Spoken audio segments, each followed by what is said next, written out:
This is TWiT.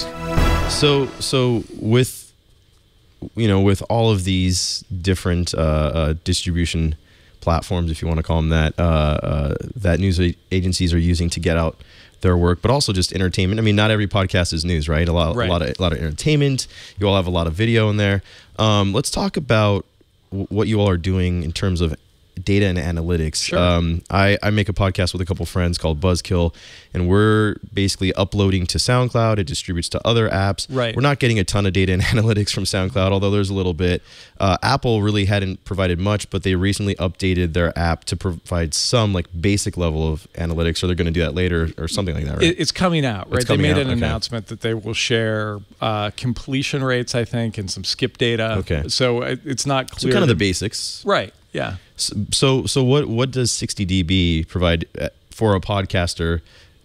Why should I get my stuff on your app? We should look at your data for your show. You would realize that only a couple dozen people are listening, but that's okay.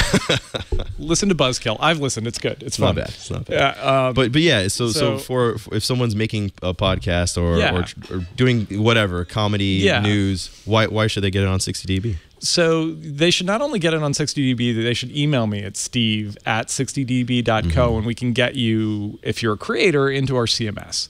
And what you'll see in the CMS is second by second information on when you're engaging your audience and when they skip. One of the things that we really haven't talked about is that it's really easy within our app to flip to the next story. So if we recommend something and you hate it, if we just missed, you swipe to the, I don't know if it's to the right or the left. I think it's way. From the right to the left. Yeah. Because I was doing that this morning when I was brushing my teeth. I actually skipped a couple. I'm not going to name names, but yeah, no, it happens.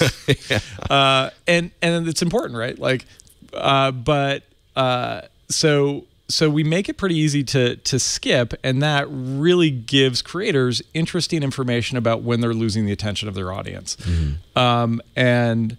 As someone who told radio stories my entire life, I had no idea if that stuff was working or not, right? Yeah. Because I just press play, it goes out to 100,000 people. You don't know if they turn off the radio.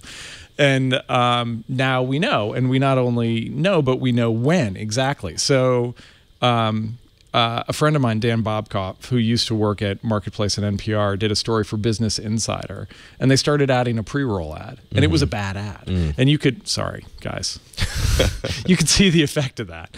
Dan gave me permission to talk about this show, had a moment in one of his stories. It was like a 10-minute long story, and he brought up like some sad violin music in the middle. And people thought the story was over. So he lost 30% of his audience because he was like, oh, I'm not going to write a transition, or like he just sent people the message that it was over, and they bailed. And